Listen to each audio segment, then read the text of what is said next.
فلا يتكلم أحد بموت رسول الله إلا ضربته. جئتك أؤمن بالله وبرسوله وبما شئت به فقد أعذرت إليكم وأعذرتموني.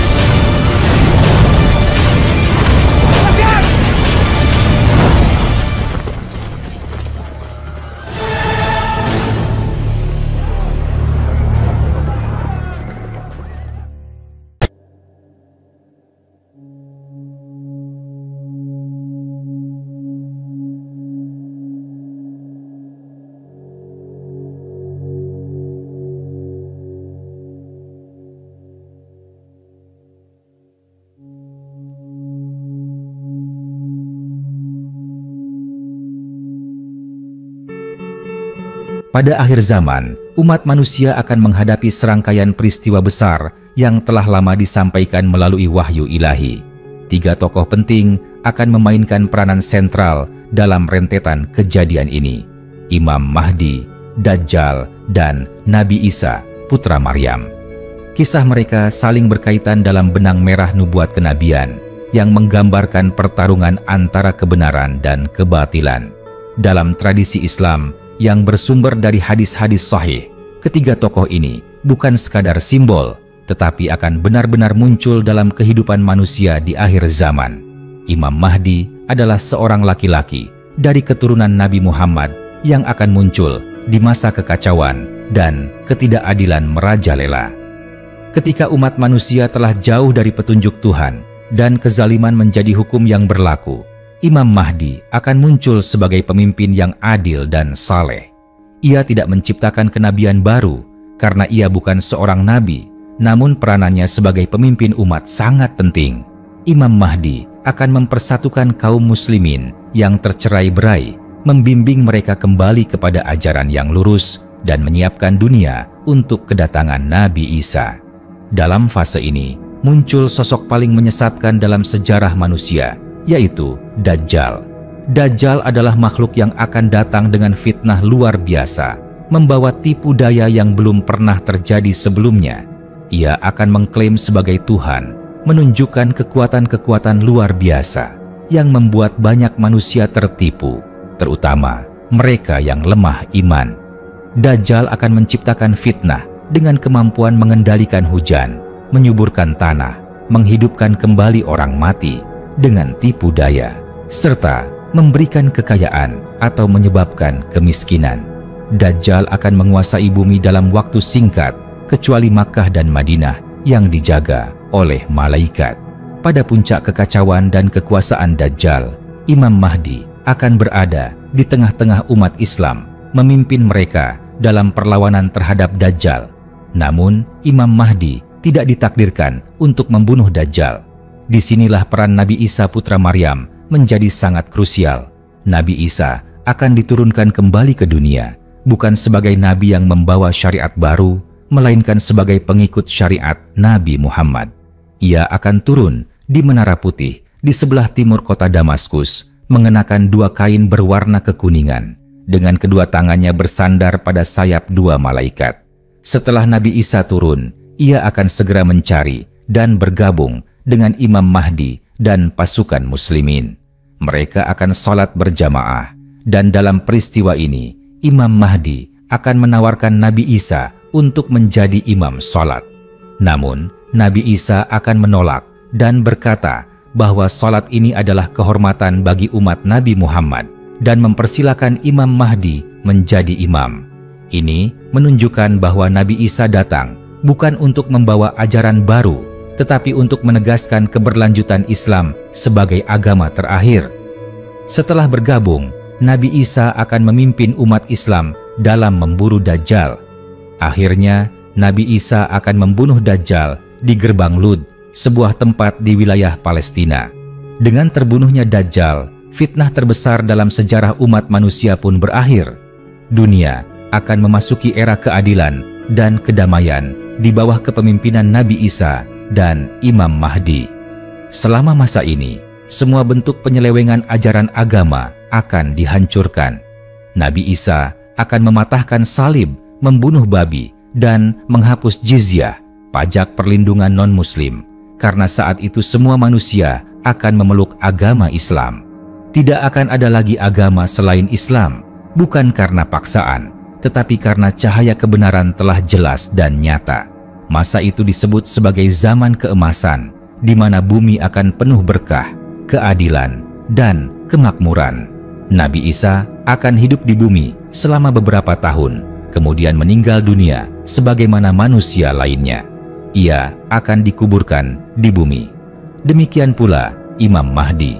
Setelah tugasnya selesai, ia akan meninggal dengan cara alami. Hubungan antara ketiga tokoh ini adalah keterkaitan misi. Imam Mahdi bertugas sebagai pemimpin pembuka jalan yang membersihkan dan menyiapkan dunia untuk kedatangan Nabi Isa. Dajjal menjadi ujian besar bagi umat manusia, fitnah yang memisahkan antara yang benar dan yang sesat. Nabi Isa datang sebagai pemusnah fitnah Dajjal dan penegak kebenaran mutlak. Ketiganya menjadi bagian dari skenario besar akhir zaman yang menggambarkan bagaimana pertolongan Allah datang setelah ujian yang sangat berat. Peristiwa ini menjadi peringatan bagi umat manusia agar senantiasa menjaga iman, bersiap menghadapi fitnah akhir zaman, dan menegakkan kebenaran kapanpun dan dimanapun. Setelah Dajjal terbunuh di tangan Nabi Isa, dunia memasuki fase yang sangat berbeda dari sebelumnya. Zaman penuh fitnah dan kekacauan perlahan-lahan berubah menjadi zaman kedamaian dan keberkahan. Nabi Isa dan Imam Mahdi akan bersama-sama memimpin umat manusia menuju masa keemasan, di mana tidak ada lagi penindasan, peperangan, atau kezaliman.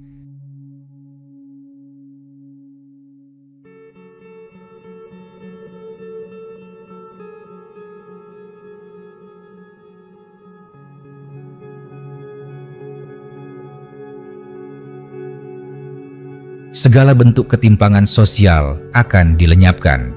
Keadilan ditegakkan bukan hanya di tengah kaum muslimin, tetapi meluas ke seluruh umat manusia. Salah satu perubahan paling mencolok pada masa itu adalah kemakmuran yang luar biasa. Tanah akan menumbuhkan hasil yang berlimpah, hujan turun dengan teratur, dan hewan-hewan ternak berkembang dengan sehat. Tidak akan ada lagi kelaparan atau kekurangan. Bahkan, satu buah delima mampu mengenyangkan sekelompok orang, dan susunya cukup untuk memberi minum satu keluarga. Hal ini menunjukkan betapa besar keberkahan yang Allah turunkan setelah dunia berhasil melewati ujian besar fitnah Dajjal. Di masa ini pula, manusia hidup dengan ketenangan jiwa yang belum pernah dirasakan sebelumnya. Rasa takut dan kecemasan yang sempat mencekam selama kekuasaan Dajjal benar-benar hilang. Manusia hidup dalam naungan cahaya iman dan kedamaian. Tidak akan ada lagi permusuhan antar bangsa. Senjata-senjata perang akan dihancurkan dan dunia tidak mengenal lagi konflik bersenjata. Inilah masa yang disebut-sebut sebagai puncak kemuliaan umat Islam. Namun penting untuk dipahami bahwa kedamaian ini bukanlah akhir dari segalanya. Zaman keemasan ini akan berlangsung selama waktu yang ditentukan oleh Allah. Imam Mahdi akan wafat setelah menjalankan perannya sebagai pemimpin adil dan pembuka jalan. Nabi Isa akan melanjutkan kepemimpinan tersebut hingga masa tugasnya selesai. Ia akan menikah, hidup di bumi seperti manusia biasa, dan akhirnya wafat. Menurut riwayat, Nabi Isa akan dikuburkan di samping makam Nabi Muhammad di Madinah. Setelah masa itu, lambat laun manusia akan kembali terjerumus dalam kelalaian. Generasi yang hidup dalam keberkahan akan digantikan oleh generasi yang mulai melupakan ajaran ilahi. Dunia akan kembali dikuasai oleh kesesatan dan hawa nafsu. Pada akhirnya, tanda-tanda kiamat besar lainnya akan mulai bermunculan, seperti keluarnya makhluk besar dari perut bumi, terbitnya matahari dari barat, dan turunnya kabut yang menutupi dunia. Kisah Imam Mahdi, Dajjal, dan Nabi Isa bukan hanya serangkaian cerita masa depan yang penuh dengan keajaiban. Ia adalah pengingat dan pelajaran bagi setiap insan bahwa kehidupan ini adalah ujian. Di balik fitnah terbesar akan datang pertolongan terbesar. Di balik kesesatan paling gelap akan hadir cahaya petunjuk yang paling terang. Dan yang terpenting, kemenangan selalu berpihak pada kebenaran, walau jalan menuju kemenangan itu penuh dengan rintangan dan pengorbanan.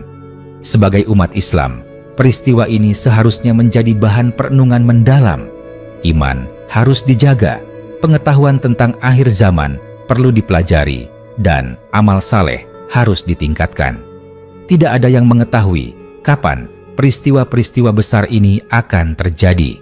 Tetapi setiap manusia dibekali kemampuan untuk bersiap, bukan hanya dengan hafalan hadis dan cerita, tetapi dengan keteguhan hati, kejujuran dalam beragama, dan ketulusan dalam beribadah kepada Allah.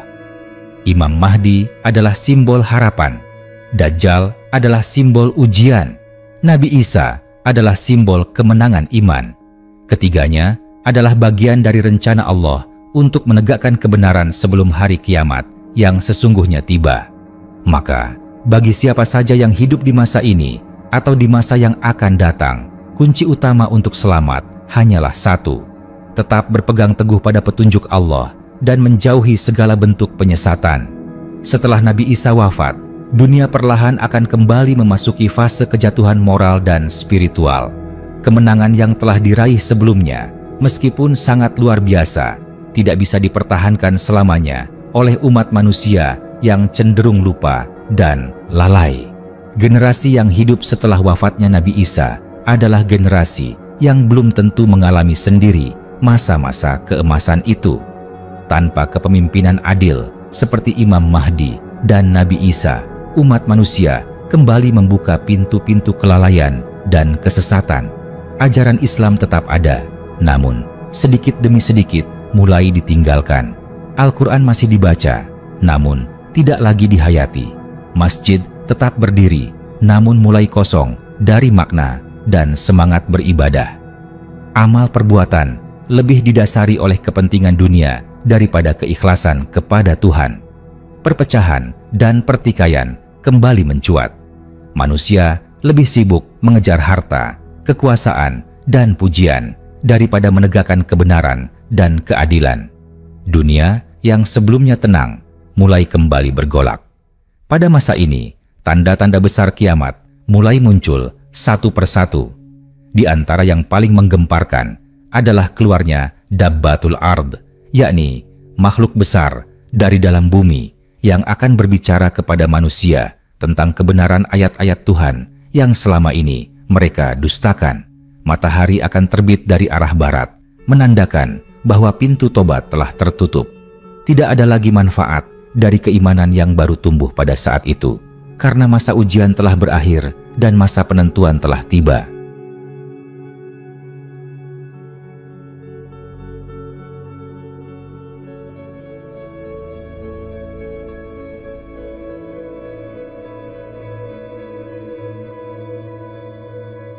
Seluruh umat manusia akan menyaksikan kejadian-kejadian mengerikan di langit dan bumi.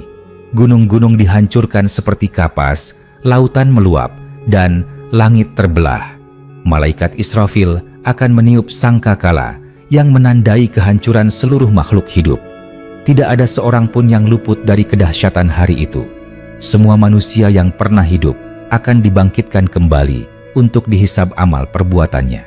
Hari itu adalah hari keadilan mutlak. Tidak ada yang dapat menyembunyikan apapun. Semua akan diadili dengan sempurna. Namun, sebelum fase-fase mengerikan ini terjadi, masih ada kesempatan bagi manusia untuk memperbaiki diri selama mereka masih hidup. Itulah makna dari kisah besar antara Imam Mahdi, Dajjal, dan Nabi Isa. Sebuah peringatan keras tetapi penuh harapan. Manusia diingatkan bahwa seburuk apapun keadaan dunia, Allah tidak pernah membiarkan kebenaran padam. Akan selalu ada cahaya petunjuk yang dikirimkan melalui hamba-hamba pilihannya. Akan selalu ada kemenangan bagi orang-orang yang bersabar dan teguh memegang kebenaran, meski jumlah mereka sedikit. Kehadiran Imam Mahdi adalah simbol bahwa Allah tidak akan membiarkan bumi dipenuhi kezaliman selamanya. Kedatangan Dajjal adalah ujian puncak yang memisahkan antara orang yang benar-benar beriman dan yang hanya berpura-pura. Turunnya Nabi Isa adalah kabar gembira bahwa meskipun fitnah Dajjal sangat dahsyat, Allah tetap memiliki cara untuk mengalahkannya. Ini bukan sekadar rangkaian peristiwa, tapi juga pelajaran abadi yang harus ditanamkan dalam hati setiap muslim. Maka, sekarang sebelum semua itu terjadi, manusia masih punya waktu. Waktu untuk mempersiapkan diri dengan ilmu, iman, dan amal saleh. Waktu untuk memperbaiki hubungan dengan sesama, dengan keluarga, dengan masyarakat, dan yang paling utama, dengan Tuhan. Karena tak ada yang tahu kapan Imam Mahdi akan muncul, kapan Dajjal akan datang, atau kapan Nabi Isa akan turun. Yang pasti, mereka akan datang. Dan ketika saat itu tiba, hanya orang-orang yang telah mempersiapkan dirinya dengan sungguh-sungguh yang akan selamat. Dalam lanjutan perjalanan akhir zaman, setelah wafatnya Nabi Isa, umat manusia terus bergerak menuju penghabisan dari seluruh kehidupan dunia. Tidak lama setelah Nabi Isa wafat, bumi yang semula diberkahi dan tenang mulai kembali dirundung kegelapan. Ajaran yang sebelumnya dijunjung tinggi perlahan terkikis oleh hawa nafsu, kezaliman, dan kebodohan manusia. Keimanan menjadi barang langka, amal kebaikan menjadi asing. Bahkan, nama Allah sendiri mulai dilupakan oleh mayoritas penduduk bumi. Di tengah kerusakan yang makin parah itu, akan datang satu fase yang mengerikan dan menyedihkan. Allah akan mencabut ruh semua orang beriman. Melalui satu hembusan angin lembut yang datang dari arah Yaman, Allah akan mewafatkan seluruh orang yang masih memiliki keimanan dalam hatinya, meskipun hanya seberat biji sawi. Mereka meninggal dalam damai, dalam keadaan bersih dari dosa besar, dan diselamatkan dari penderitaan berikutnya. Dengan wafatnya seluruh orang beriman, maka yang tersisa hanyalah manusia-manusia jahat, pendosa, kafir, dan pembangkang. Pada saat itulah dunia benar-benar berada di ujung jurang kehancuran. Tidak ada lagi orang yang menyebut nama Allah. Tidak ada lagi amal ibadah. Rumah-rumah ibadah menjadi kosong, bahkan hancur. Al-Quran akan diangkat dari dada manusia, dan tidak ada satupun ayat yang tersisa. Kejahatan menyebar tanpa batas. Pembunuhan, perzinahan, pengkhianatan, dan segala bentuk kezaliman menjadi hal yang biasa dan dianggap lumrah. Fitnah dan kejahatan tidak lagi bersembunyi, tetapi justru dipertontonkan secara terang-terangan. Dalam keadaan dunia seperti ini, tanda-tanda besar kiamat mulai bermunculan satu persatu. Gunung-gunung mulai runtuh, bintang-bintang jatuh, langit berubah warna, lautan meluap dan saling bertabrakan. Binatang buas keluar dari hutan dan mencampur aduk tempat hidup dengan manusia. Alam semesta tidak lagi stabil. Ketika semuanya telah mencapai puncaknya, maka datanglah sangkakala pertama yang ditiup oleh malaikat Israfil, yang menyebabkan seluruh makhluk hidup di bumi dan langit meninggal dunia, kecuali siapa yang dikehendaki Allah. Selanjutnya, Allah akan mendiamkan alam semesta dalam kehancuran total selama waktu yang hanya diketahuinya. Tidak ada suara, tidak ada gerakan, tidak ada kehidupan. Kemudian, atas kehendaknya, sangkakala kedua ditiup. Semua manusia yang pernah hidup di muka bumi dibangkitkan kembali dari kuburnya. Mereka dikumpulkan di satu padang luas bernama Padang Mahsyar. Di tempat itu, seluruh umat manusia akan mempertanggungjawabkan seluruh amal perbuatannya tanpa terkecuali. Pada saat itu, tak ada lagi keluarga, jabatan, atau kekayaan yang bisa menyelamatkan. Setiap manusia datang dalam keadaan telanjang, tidak membawa apa-apa kecuali amalnya. Para nabi akan dimintai pertanggungjawaban atas penyampaian risalah. Para pengikut akan ditanya tentang kepatuhan mereka terhadap petunjuk Tuhan.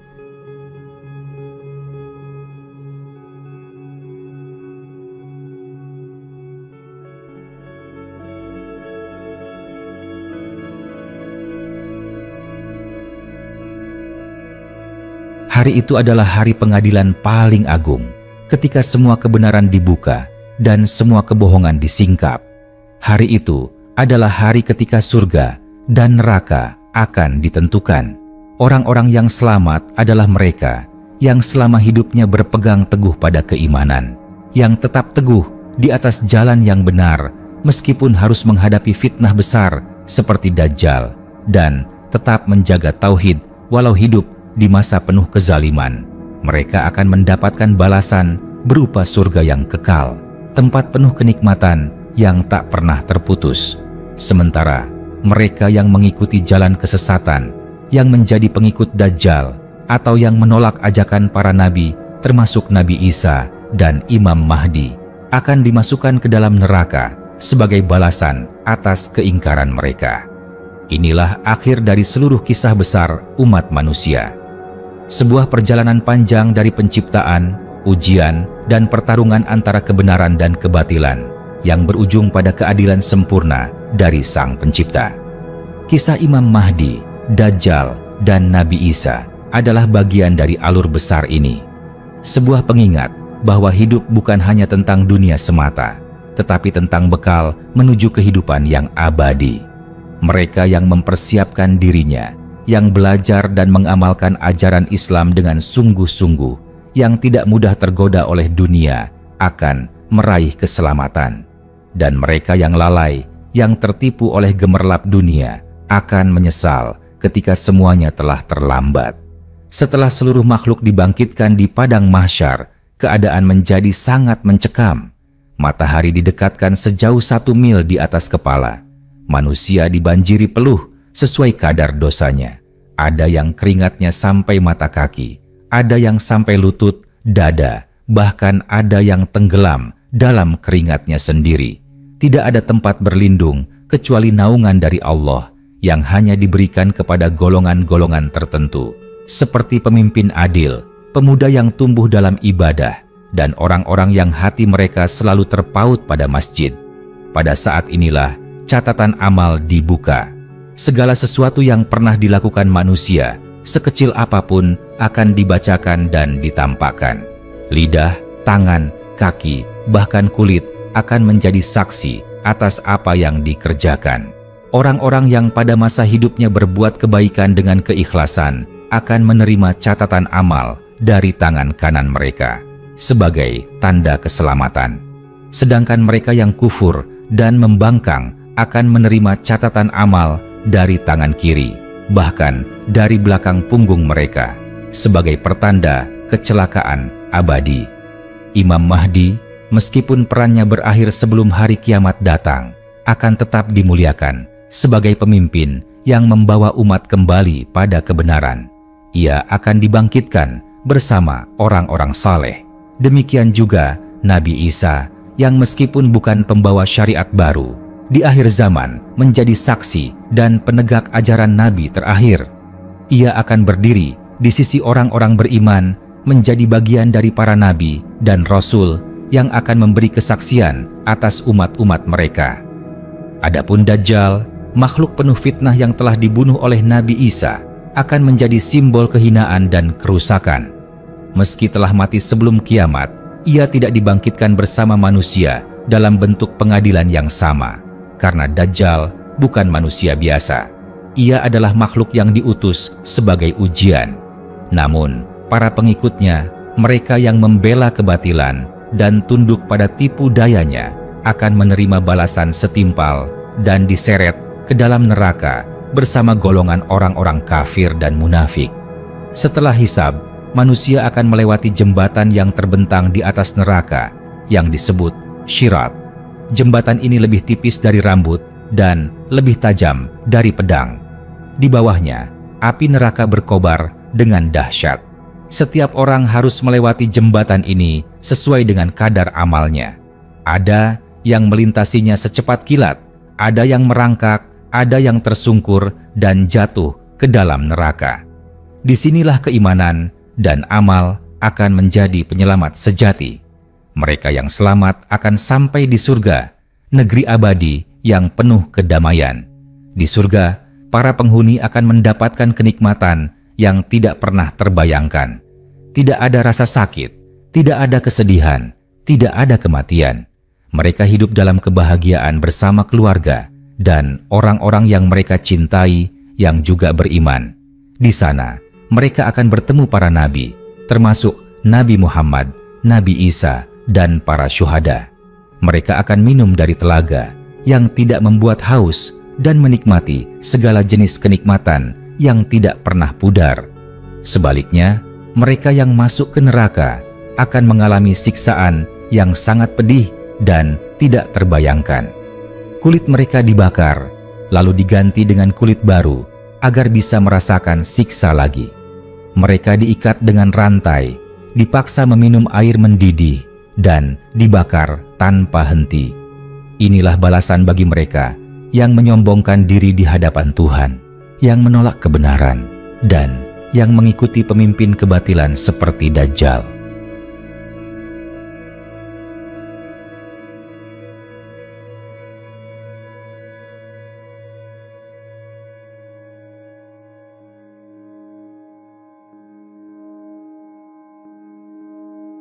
Keseluruhan rangkaian kisah ini, dari munculnya Imam Mahdi, fitnah Dajjal, turunnya Nabi Isa, hingga kiamat dan kehidupan akhirat, menjadi pelajaran besar bagi umat manusia. Bahwa kehidupan di dunia adalah ujian, bahwa kebenaran pasti akan menang, meskipun pada awalnya terlihat lemah, dan bahwa pertolongan Allah akan datang kepada mereka yang sabar, ikhlas, dan setia pada jalan yang benar. Pada akhirnya, tidak ada yang lebih penting dari menjaga keimanan, bukan hanya dalam bentuk keyakinan dalam hati, tetapi juga dalam amal perbuatan dan sikap hidup sehari-hari. Karena yang menentukan keselamatan bukanlah masa atau tempat hidup, tetapi bagaimana seseorang menyikapi ujian dalam hidupnya. Kisah ini mengajarkan bahwa bahkan dalam fitnah terbesar sekalipun, Allah masih memberikan petunjuk dan pemimpin yang lurus.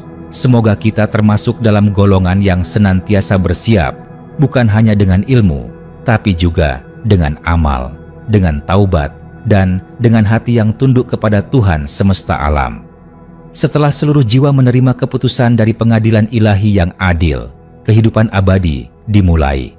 Surga dan neraka bukanlah simbol, melainkan kenyataan yang dijanjikan dan akan ditempati oleh manusia sesuai dengan hasil pertanggungjawaban mereka. Mereka yang beriman, teguh di jalan Allah dan menjauhi tipu daya dunia serta fitnah-fitnah besar seperti Dajjal akan merasakan kehidupan yang tidak ada bandingannya di surga. Sementara mereka yang memilih jalan kesesatan, mengingkari kebenaran, serta menjadikan Dajjal dan pengikut kebatilan sebagai pemimpin akan menempati neraka, tempat siksaan yang tiada henti. Di dalam surga, kenikmatan bukan hanya bersifat fisik, tetapi juga ruhani. Para penghuni surga akan merasakan kedamaian batin yang sempurna, bebas dari rasa takut, cemas, iri, atau dendam. Mereka akan saling mengunjungi, bercengkerama, dan mengenang perjuangan mereka di dunia dalam membela kebenaran. Mereka akan melihat wajah Tuhan mereka, yang merupakan kenikmatan tertinggi, jauh melampaui segala kenikmatan fisik. Inilah ganjaran atas kesabaran, pengorbanan, dan keikhlasan selama hidup di dunia yang fana. Sementara itu, di neraka, penderitaan berlangsung terus-menerus. Penduduknya menjerit, memohon pertolongan, ingin kembali ke dunia untuk memperbaiki kesalahan. Tetapi, semua itu telah tertutup. Mereka bukan hanya dihukum karena dosa, tapi juga karena kesombongan dan penolakan terhadap kebenaran saat ia datang. Dajjal hanyalah alat ujian, namun banyak yang memilih untuk mengikutinya karena dunia yang ia tawarkan. Kini, mereka harus menanggung akibat pilihan mereka sendiri. Kisah Imam Mahdi, Dajjal, dan Nabi Isa bukan sekadar penggambaran peristiwa akhir zaman, tetapi merupakan gambaran tentang betapa beratnya ujian iman dan bagaimana Allah senantiasa mengirimkan penolong kepada orang-orang yang jujur dalam keyakinannya. Imam Mahdi memimpin dengan keadilan dan membangkitkan semangat umat yang tertidur dalam keterpecahan. Ia bukan nabi, bukan pembawa wahyu, tapi ia adalah pemimpin sejati yang Allah pilih untuk membangun kembali kekuatan umat Islam secara spiritual dan sosial. Nabi Isa yang sebelumnya diangkat oleh Allah dan belum wafat, kembali sebagai saksi sekaligus penguat barisan kebenaran. Ia bukan simbol budaya atau sekte, tetapi nyata diturunkan untuk menghancurkan kekuatan Dajjal yang selama ini menyesatkan umat manusia. Tindakannya mematahkan salib dan membunuh babi bukan sekadar simbol, tetapi tanda bahwa kebatilan telah dikikis secara menyeluruh. Ia akan hidup damai di dunia, menikah, memiliki keluarga, dan akhirnya wafat sebagai manusia biasa, lalu dikuburkan bersama para nabi. Dan Dajjal, sebagai tokoh fitnah terbesar dalam sejarah manusia, adalah bukti bahwa tipu daya dapat membutakan mata dan hati manusia yang lemah imannya. Ia datang dengan segala keajaiban palsu, mengaku sebagai Tuhan, menggoda dengan kekayaan dan kekuasaan, dan banyak yang tersesat karenanya. Hanya mereka yang memiliki keteguhan iman dan ilmu yang kuat yang akan mampu selamat dari pengaruhnya. Seluruh rangkaian ini seharusnya menyadarkan manusia bahwa kehidupan bukanlah permainan. Ujian akan datang dalam berbagai bentuk, kesusahan, kekayaan, kekuasaan, ketakutan, dan juga godaan. Dan puncak dari semua itu adalah fitnah Dajjal. Maka setiap muslim wajib mempersiapkan dirinya sejak dini, bukan dengan ketakutan berlebihan, melainkan dengan ilmu yang benar, amal yang lurus, dan keyakinan yang kokoh kepada Allah. Pada akhirnya, kehidupan dunia ini hanyalah sebentar. Semua yang hidup pasti akan mati. Semua yang memiliki kekuasaan akan melepaskannya. Semua yang memiliki harta akan meninggalkannya. Yang tersisa hanyalah apa yang kita bawa ke hadapan Allah. Maka dari itu, kisah besar Imam Mahdi, Dajjal, dan Nabi Isa bukanlah cerita kosong, tetapi bahan renungan yang seharusnya menghidupkan kembali semangat untuk menjadi pribadi yang lebih sadar akan tujuan hidup.